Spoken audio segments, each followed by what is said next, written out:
नमस्कार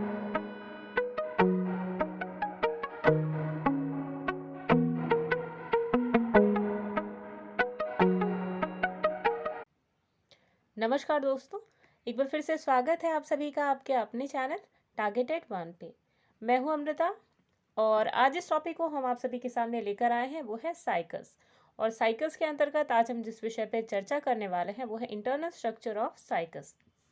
तो internal structure में आज हम बात करेंगे रूट्स के बारे में, यानी कि साइकिल्स में जो दो टाइप्स की रूट्स पाई जाती हैं उनके इंटरनल स्ट्रक्चर के बारे में। Then after we will talk about stem structure और उसके बाद फिर हम बात करेंगे लीफ के इंटरनल स्ट्रक्चर के बारे में। तो चलिए स्टार्ट करते हैं आज की वीडियो।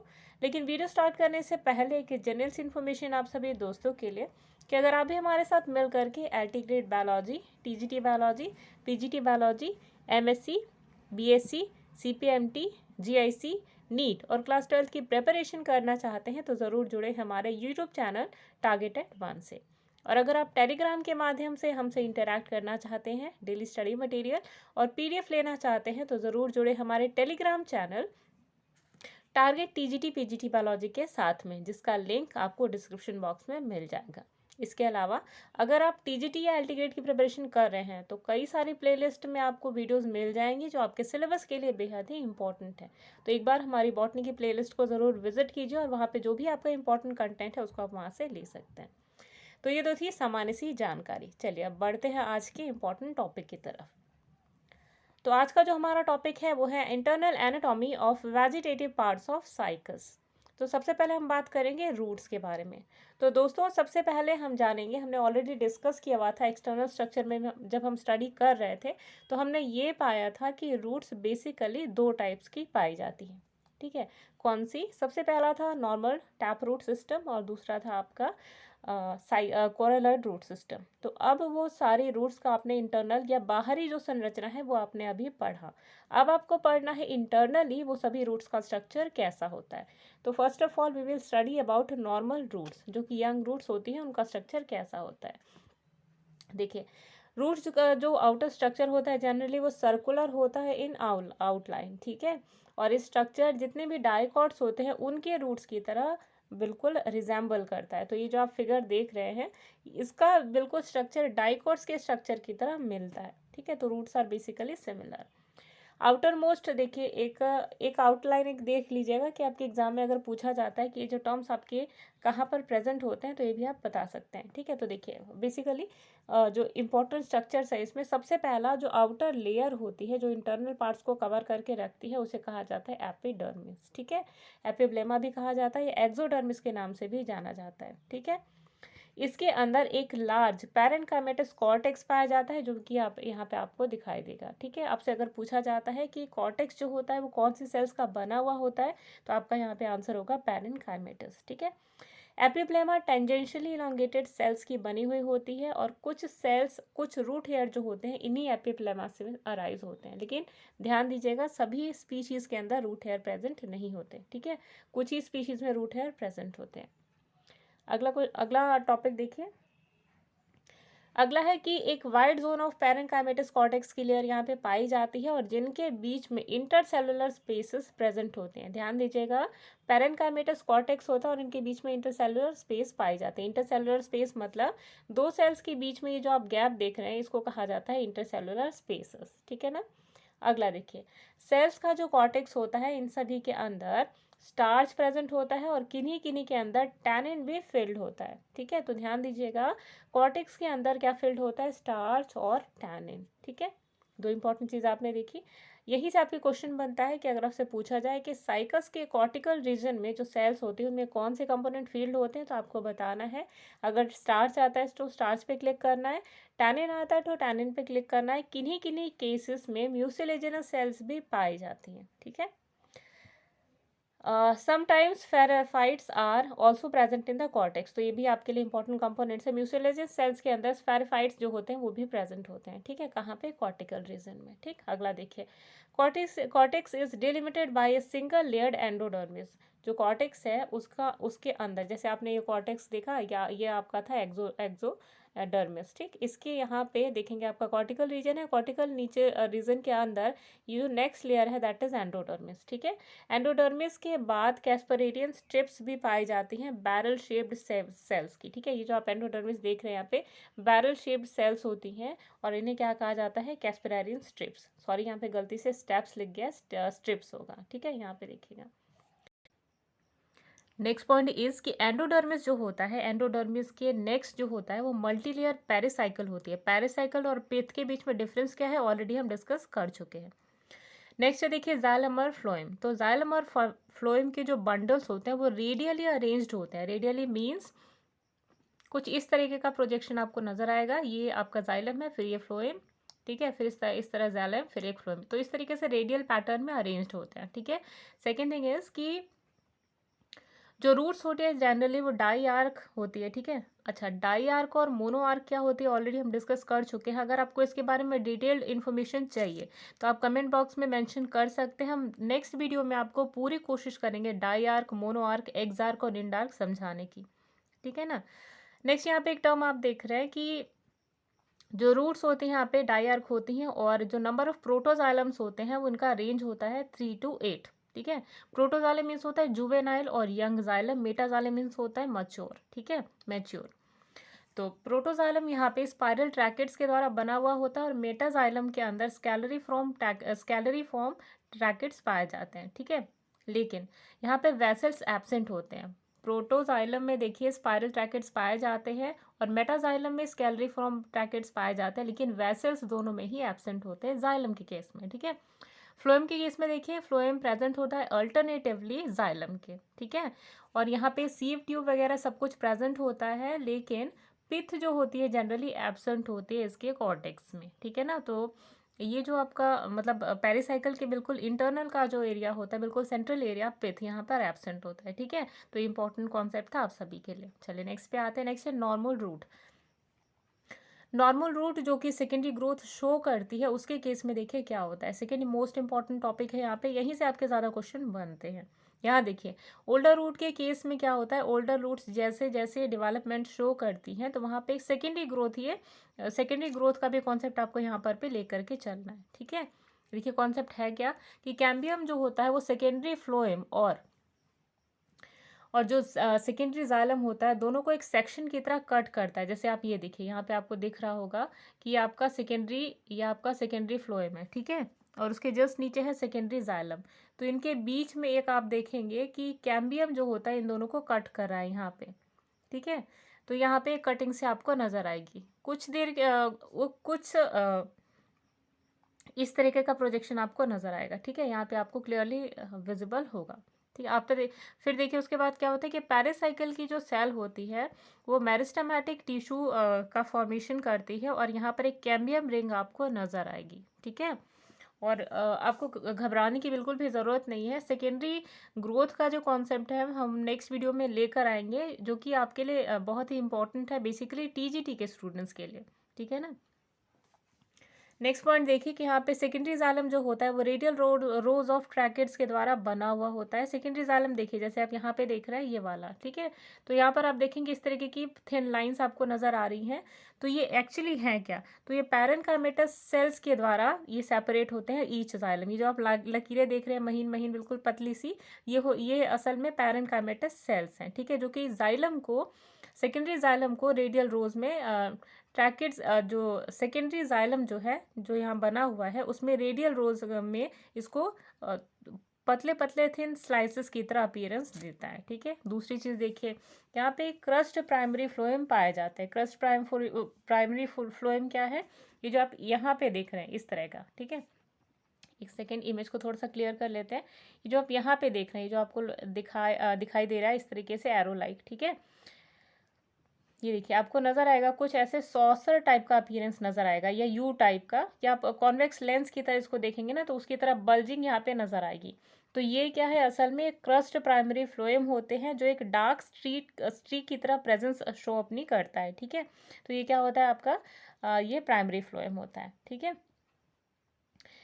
प्राइमरी फ्लोएम प्रेजेंट कहाँ होता है, तो सेकेंडरी फ्लोएम के जस्ट बाद, ये देखिए है सेकेंडरी फ्लोएम, इसके जस्ट बाद है क्रस्ड प्राइमरी फ्लोएम। ठीक है, तो ये आपको ध्यान रखना है, मोस्ट इंपॉर्टेंट कॉन्सेप्ट है। नेक्स्ट देखिए, सेकेंडरी जाइलम जो होता है मोनोजाइलिक होता है और इसमें कई सारी मल्टीस्टेरेट रेस पाई जाती हैं। तो ये आपको यहाँ पे क्लियरली विजिबल भी है कि आपको यहाँ पे स्ट्रीक्स नज़र आ रही हैं। ठीक है, तो ये मल्टी स्टेरेट मतलब होता है जाइलम यहाँ कई सारे लेवल्स में पाया जा रहा है। ठीक है, तो क्लियरली है मल्टी सेरेट। ठीक है, यूनिसेरिएट का मतलब होता है, यूनिसेरिएट मीन्स होता है सेल की एक सिंगल लेयर, और मल्टी सेरिएट मीन्स होता है सेल की एक थिक लेयर के द्वारा ये बना हुआ होता है। ठीक है, तो ये आपका मल्टी सेरिएट, मल्टी मीन्स होता है कई सारी सेल्स की लेयर के द्वारा बना हुआ। ठीक है ना, चलिए नेक्स्ट स्लाइड पे आते हैं। नेक्स्ट स्लाइड है देखिए पैरिडर्म के बारे में। ठीक है, पैरिडर्म या एक्सोडर्म जो होता है ये कॉर्टेक्स के, एक सेकेंड, ये देखिए कॉर्टेक्स में जो ओल्ड रूट्स होती हैं वहाँ कॉर्टेक्स के साइड से ही स्टार्ट होता है पैरिडर्म। ठीक है, ये देखिए यह आपका एपिब्लेमा। एक बार इसको फिगर को ध्यान से समझ लीजिएगा, फिर ये कॉन्सेप्ट आपको बिल्कुल भी डिफिकल्ट नहीं लगेगा। यह आपका एपिब्लेमा। ठीक है, फिर ये आपका कॉर्टिकल रीजन, यहाँ पे कुछ स्टार्च की सेल्स पाई जाती हैं, कुछ टेनिन की सेल्स पाई जाती हैं, ऑलरेडी हमने डिस्कस किया हुआ था इस वीडियो के स्टार्टिंग में। ठीक है ना, उसके बाद देखिए फिर ये एंडोडर्मिस की लेयर, फिर इसके बिल्कुल अंदर है ये अंदर वाली जो लाइन है वो है पेरिसाइकल। ठीक है, फिर ये जो आप देख रहे हैं ये है क्रस्ट प्राइमरी फ्लोएम, फिर ये जो आप देख रहे हैं ये है सेकेंडरी फ्लोएम, उसके अंदर ये जो इंटरनल पार्ट आप देख रहे हैं ये है सेकेंडरी जाइलम। ठीक, और ये जो आप देख रहे हैं ये है प्राइमरी जाइलम। ठीक है, तो दोनों के जो फिगर्स थे, इसके पहले वाला जो फिगर था और ये दोनों ही सिमिलर हैं, तो इसको एक बार ही अच्छे से देख लीजिएगा, फिर हम इन्हीं चीज़ों को आगे चल करके कॉन्सेप्ट को क्लियरली यहाँ पे आपके सामने लेकर आएंगे, तब चीज़ें आपको ज़्यादा क्लियर होंगी। ठीक है, तो पहले फिगर को समझ लिया होगा आई होप आपने। चलिए अब कॉन्सेप्ट की तरफ बढ़ते हैं। तो यहाँ पे देखिए कुछ सेल्स जो होती हैं आउटर मोस्ट कॉर्टिकल रीजन की, ये मेरिस्टेमेटिक में कन्वर्ट हो जाती है। मेरिस्टेमेटिक टिश्यू मतलब ये डिवाइडिंग कैपेसिटी इनके अंदर आ जाती है। ठीक है, और ये आगे चल करके कॉर्क कैम्बियम की तरह फंक्शन करने लगती हैं। ठीक है, कॉर्क कैम्बियम क्या करता है कि ये कट करता है सेकेंडरी कॉर्टेक्स को आउटर साइड से। ठीक है, आउटर और इनर दो कॉर्टेक्स में, दो टाइप्स के कॉर्टेक्स में इनको कट कर देता है। ठीक है, तो ये हुआ आपका क्या, कॉर्क कैम्बियम की तरह फंक्शन करता है। कॉर्क कैम्बियम क्या करता है, जाइलम और फ्लोएम को अलग करने का काम करता है, तो यही यही फंक्शन आपको यहाँ पे नजर आएगा। ठीक है, किसका, ये नजर आएगा कुछ सेल्स जो होती हैं कॉर्टिकल रीजन में, ये मेरिस्टेमेटिक जब फंक्शन परफॉर्म करने लगती हैं उस टाइम में। ठीक है ना, नेक्स्ट देखिए cork cells are basically dead. ठीक है, तो ये इनके अंदर एक सबेरिन नाम का एक फ्लूइड भरा होता है जो कि प्लांट की जो स्टेम है उससे स्ट्रेंथ प्रोवाइड करता है। ठीक है, सबेरिन क्या होता है, एक फ्लूइड होता है जो कि डेड कॉर्क सेल्स में फिल्ड होता है, जो कि उन्हें स्ट्रेंथ, मैकेनिकल स्ट्रेंथ प्रोवाइड करता है। ठीक है, अगला देखिए साइकस रूट जो होती है उनमें दो लेयर पैरिडोम की पाई जाती है, और एपिब्लेमा जो होती है यहाँ पे रप्चर्ड होती है, and there is no root hair in the older roots. ठीक है, तो ये आपको नजर आएगा। देखिए दो चीज़ आपको ध्यान रखनी है कि रूट्स में भी यहाँ पे सेकेंडरी ग्रोथ नज़र आती है, स्टेम्स में भी सेकेंडरी ग्रोथ नज़र आती है। ठीक है ना, तो यहाँ पे जो साइकस रूट होती है इनमें कोई भी जो साइकस रूट्स होती है इनमें दो पैरिडर्म की लेयर नज़र आती है, और एपिब्लेमा जो होता है यहाँ पे रप्चर्ड होता है। एपिब्लेमा मीन्स ये जो आउटर लेयर है रप्चर्ड होता है। ठीक है, यानी कि आउटर लेयर कहीं ना कहीं ब्रेकेज होती है इनमें, और जो सेल की कंटिन्यूटी है आउटर लेयर की वो यहाँ पे नज़र नहीं आती, और यहाँ पे कोई भी रूट हेयर प्रेजेंट नहीं होता। ठीक है, नेक्स्ट पार्ट है आपका कोरेलॉइड रूट्स। ठीक है, तो कोरेलॉइड जो रूट्स होते हैं इनमें जो कोरेलॉइड रूट्स है वो नॉर्मल रूट से डिफरेंट कैसी हैं, इन टॉपिक्स पे अभी हम थोड़ा सा डिस्कशन करते हैं। जो इंपॉर्टेंट टॉपिक्स हैं उनको भी यहाँ पे डिस्कस करेंगे। अब देखिएगा जो कोरेलॉइड रूट्स होती हैं वो रिजेंबल करती है नॉर्मल रूट्स की तरह, यानी कि जो नॉर्मल रूट्स हैं उनकी तरह ही कोरेलॉइड रूट्स भी होती हैं, लेकिन कुछ डिफरेंसेस जो हैं वो इनमें देखे जाते हैं। तो वो डिफरेंसेस क्या है, चलिए देखते हैं। नंबर 1, सेकेंडरी वेस्कुलर टिश्यू जो होते हैं कोरेलॉइड रूट्स में वो आइदर टोटली एब्सेंट होते हैं या पुअरली डेवलप्ड होते हैं, लेकिन नॉर्मल रूट्स के अंदर ये फुल्ली डेवलप और फुल्ली फंक्शनल पाए जाते हैं। ठीक है, point number 1 should be clear to you. ठीक है, देखिए सेकेंड है the cortex is wider in comparison with the normal roots, यानी कि कोरेलॉइड रूट्स में जो कॉर्टेक्स होता है वो जनरली उसका एरिया वाइडर होता है, चौड़ा होता है, लेकिन नॉर्मल रूट्स में ये चीज़ थोड़ी सी पतली नजर आती है। Point number 3, presence of a greenish algal zone in the middle of the cortex. पहले हम डिस्कस कर चुके हैं कि कोरोलाइड रूट्स का जो मिडल पोर्शन होता है, ठीक है, ये जो कॉर्टिकल रीजन होता है, ये एल्गल जोन के द्वारा इन्फेक्टेड होता है, जिससे ये नाइट्रोजन फिक्सेशन को का जो फंक्शन है परफॉर्म करते हैं, ठीक है। लेकिन अदर रूट्स में, नॉर्मल रूट्स में फंक्शन जो होता है यहाँ पे प्रेजेंट नहीं होता। तो ये तीनों जो डिफरेंसेस थे मेरे ख्याल से क्लियर हो गए होंगे, और यहीं से क्वेश्चन आपके या तो टीजीटी में आपको मिलेंगे या फिर आपके पीजीटी में मिलेंगे। तो ये आपके इंपॉर्टेंट सेक्शन बनते हैं। नेक्स्ट इंपॉर्टेंट पॉइंट इज कि यहाँ पे दो रिसर्चर्स जिनका नाम चौधरी एंड अख्तर था, इन्होंने 1931 में एक रिसर्च की और इन्होंने प्रूव किया कि जितने भी साइकस अकरेंस में है, यानी कि पूरे वर्ल्ड वाइड जितने भी साइकसेस हैं, सभी के अंदर जो कोरोलाइड रूट्स है ये प्रेजेंट नहीं होती यूनिवर्सली, ठीक है।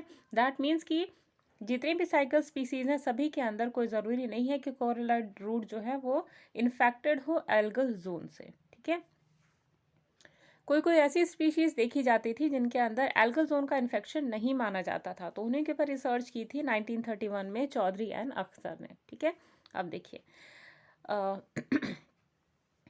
जो चीज़ आपको ध्यान देनी है वो ये कि कौन से ऐसे साइकस की स्पीशीज थी जिनके अंदर एल्गल जोन द्वारा इन्फेक्शन नहीं होता था। तो ये ज़्यादा इंपॉर्टेंट चीज़ है आपके लिए, क्योंकि ऐसे क्वेश्चन आपके एग्जाम से पूछे जाते हैं, चाहे आपका पीजीटी हो या फिर आपका टीजीटी, और उम्मीद बनती है पूरी आपके एल्टी ग्रेड में इसी टाइप के क्वेश्चन पूछे जाए।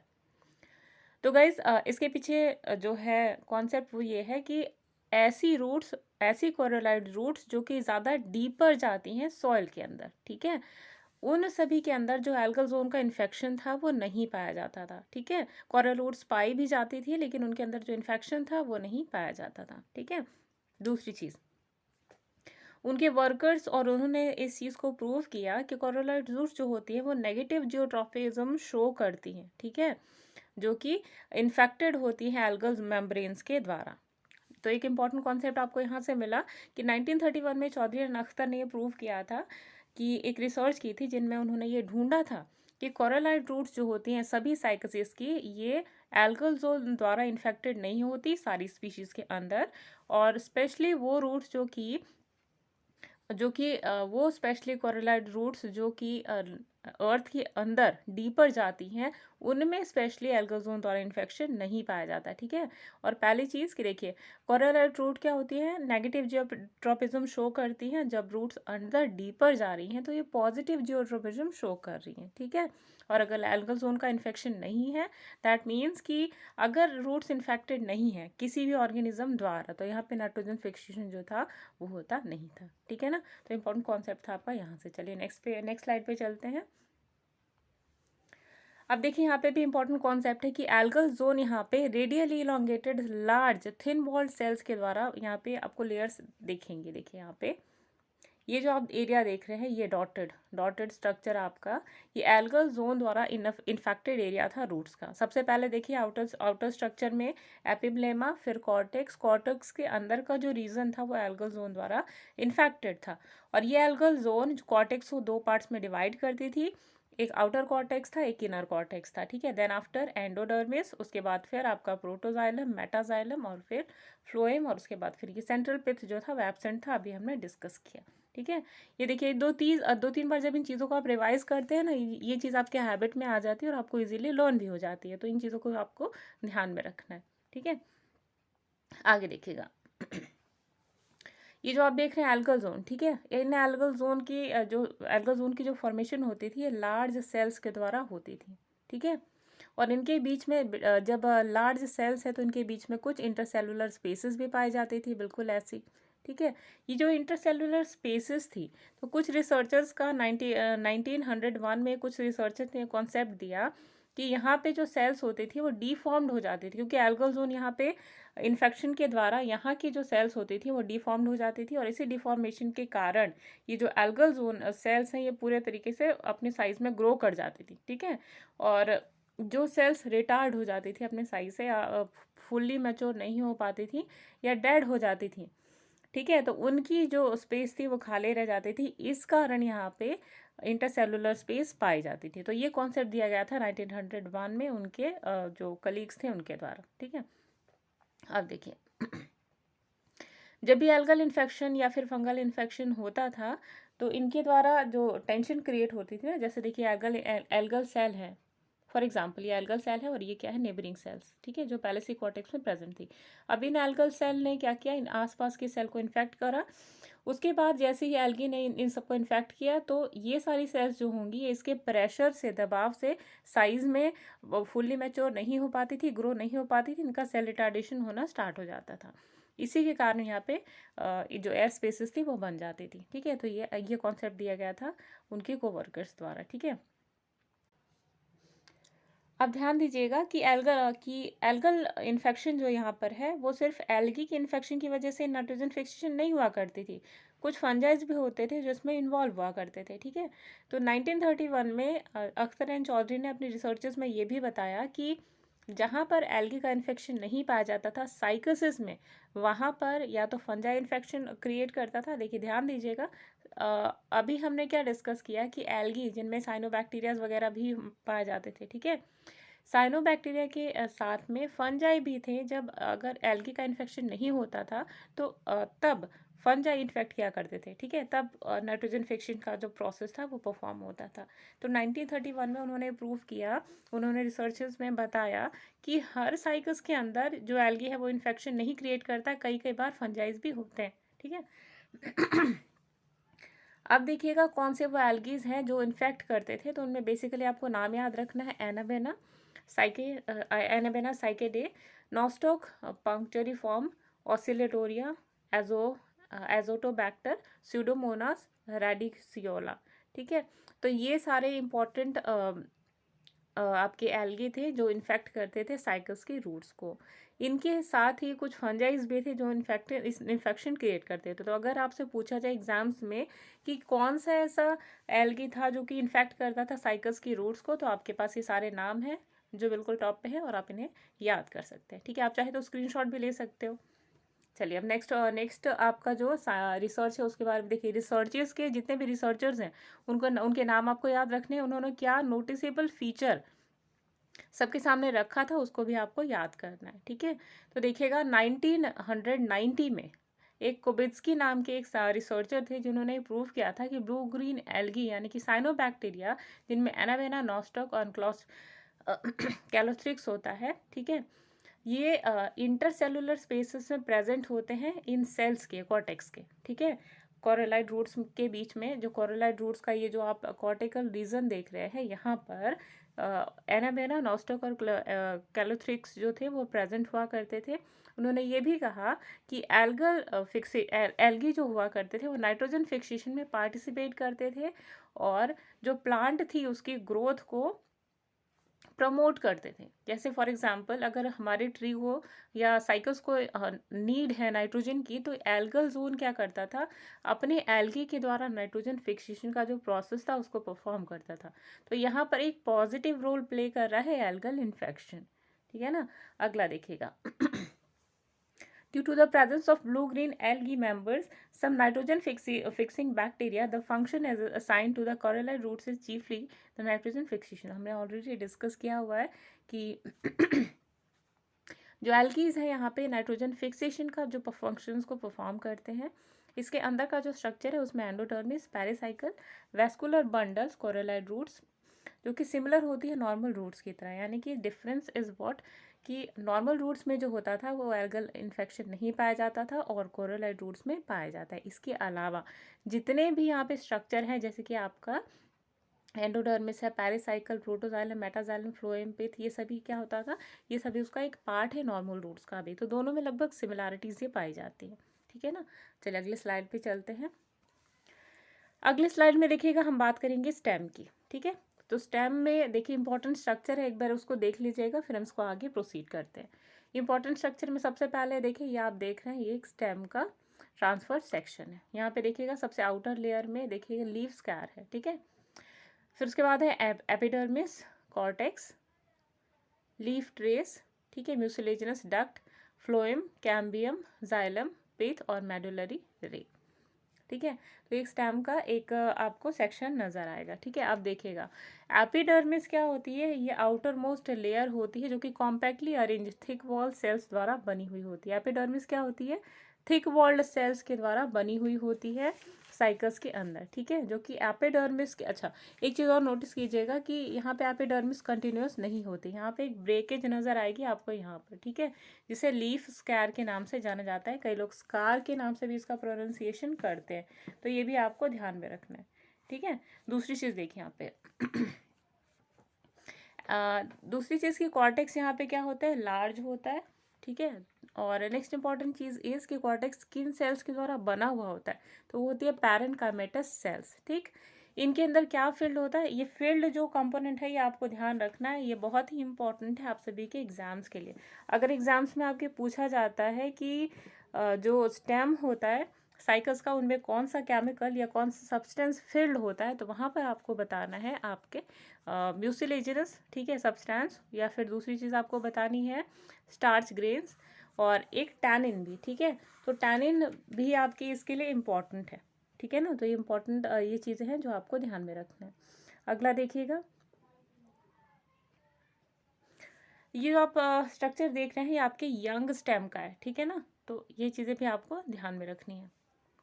देखिएगा यहाँ पे नेक्स्ट है कि कॉर्टेक्स के बारे में भी हमने डिस्कस किया कि कॉर्टेक्स जो होता है वो थिन वॉल्ड सेल्स के द्वारा बना हुआ होता है, कौन सी सेल्स के द्वारा, पैरेन्काइमेटस सेल्स, जिनके अंदर डेंसली प्रेजेंट होते हैं स्टार्च ग्रेन्स, ठीक है। इसमें कई सारी म्यूसिलेजिनस कैनाल्स भी होती हैं और गर्डल ट्रेसेस भी पाए जाते हैं, ठीक है। आप देखिएगा इन म्यूसिलेजिनस कैनाल की एक लाइन होती है और कई सारी रेडियली इलोंगेटेड एपिथेलियल और सिक्रेटरी सेल्स के द्वारा ये बनी हुई होती है। जैसे देखिएगा आप यहाँ पे ये जो आप देख रहे हैं म्यूसिलेजिनस डक्ट, ठीक, और ये क्या है, लीफ ट्रेसेस, ध्यान से देखिएगा। उसके बाद फिर क्या है आपका, ये आप जो सेक्शन देख रहे हैं ये है कॉर्टेक्स, ठीक है, और कॉर्टिकल रीजन के अंदर ही ये म्यूसिलेजिनस कैनाल स्टार्च ग्रेन्स जो होते हैं वो प्रेजेंट होते हैं, ठीक है ना, इंपॉर्टेंट चीज़ था। नेक्स्ट देखिए, medullary rays connect the mucilaginous canal to the cortex. यहाँ पे जो आप मेडुलरी रे देख रहे हैं इस टाइप की, ठीक है।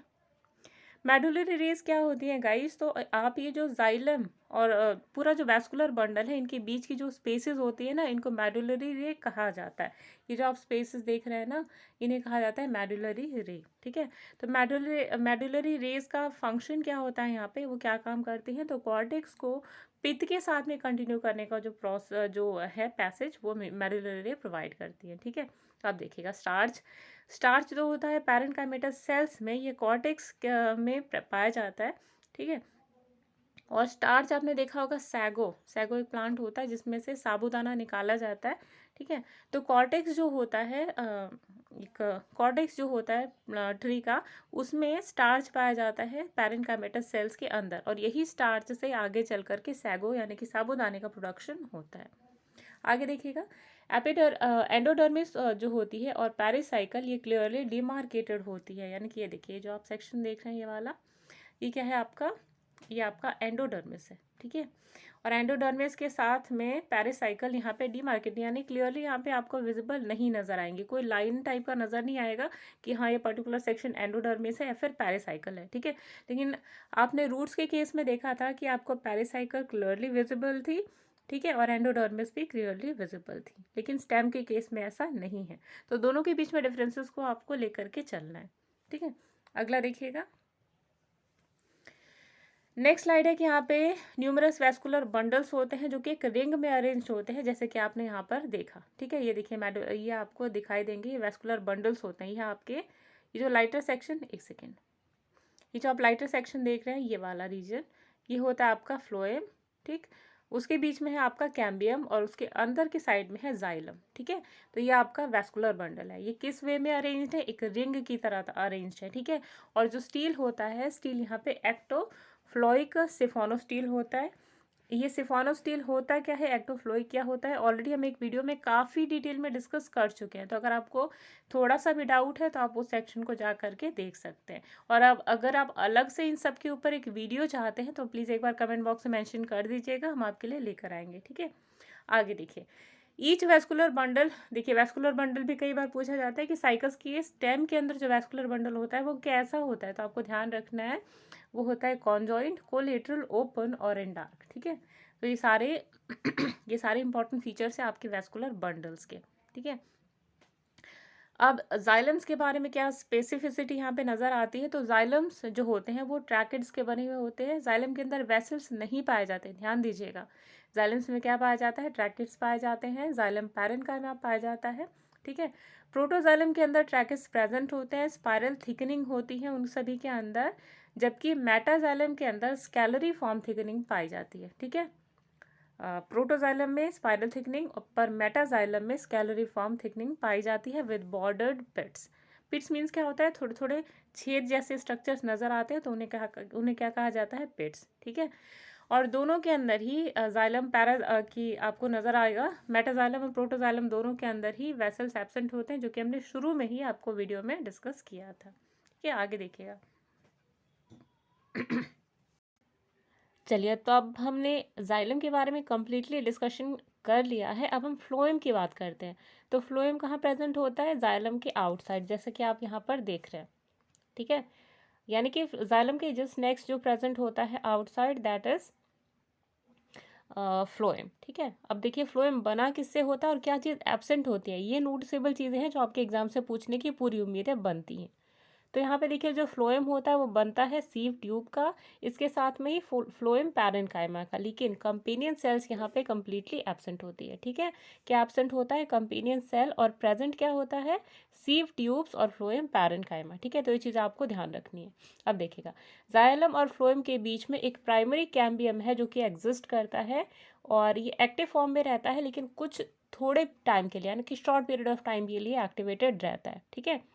आगे चल करके, क्योंकि primary cambium short time period के लिए एग्जिस्ट करता है, तो आगे चल करके ये रिप्लेस हो जाता है एक रिंग से जिसका नाम है सेकेंडरी कैम्बियम, ठीक है। एक रिंग के द्वारा रिप्लेस हो जाता है, जिसे सेकेंडरी कैम्बियम कहा जाता है, ठीक है। और ये कॉर्टेक्स में ही प्रेजेंट होता है। जैसे मान लीजिए फ्लोएम है आपके और ये जाइलम है, और बीच में जो देख रहे हैं ये प्राइमरी कैम्बियम है। थोड़े समय के लिए आगे चल करके जब सेकेंडरी कैम्बियम आता है तो एक रिंग लाइक स्ट्रक्चर की फॉर्मेशन होती है, इस तरीके से सारे वैस्कुलर बंडल के साथ में, ठीक है ना। तो ये आपका इस तरह ये कॉन्सेप्ट यहाँ पे कंप्लीट हुआ, ठीक। आगे देखिए, ये जो कैम्बियम रिंग्स होती हैं करीबन 2 से 14 वैस्कुलर रिंग्स में पाई जाती हैं, यानी पॉलीजाइलिक कंडीशन में। पॉलीजाइलिक मतलब होता है, मोनोजाइलिक मीन्स जहाँ पर एक टाइप का जाइलम पाया जाए। डाइज पॉलीजाइलिक जाइलिक मीन्स जहाँ पे ढेर सारे जाइलम्स प्रेजेंट हो, जैसे आपने सेंट्रीपिटल और सेंट्रीफ्यूगल जाइलम के बारे में यहाँ पे पढ़ा, ठीक है। जैसे देखिए स्टेम ओल्डर हो जाता है, कई सारे ब्रॉड और वेल डेवलप्ड मेडुलरी रे जो यहाँ पे प्रेजेंट होती हैं, वो मेडुलरी रे एग्जैक्टली होती क्या है, देखिए ये वैस्कुलर बंडल है, इनके बीच में ये जो गैप है ना, यही आगे चल करके इनके बीच में डिवेलप करने लगता है, और वैस्कुलर बंडल का साइज कंपैरेटिवली मेडुलरी रे के हिसाब से धीरे धीरे कम होता रहता है, ठीक है। तो आगे क्या होता है, पिथ जो होता है वो लार्ज हो जाता है। मैंने पहले आपको बताया था कि पिथ लार्जर हो जाता है, पिथ, ठीक है। सेंट्रल एरिया जो होता है उसे पिथ कहा जाता है, ठीक है। और एक वेल डेवलप पैरेन्काइमेटस टिश्यूज जो होते हैं ये इंटरनली प्रेजेंट हो जाते हैं, ठीक है, जिसके अंदर कई सारी म्यूसिलेजिनस कैनाल पाई जाती हैं, ठीक। तो ये कॉन्सेप्ट था आपका सेकेंडरी ग्रोथ का। तो आज की वीडियो दोस्तों यहीं पे ख़त्म करते हैं, ठीक है।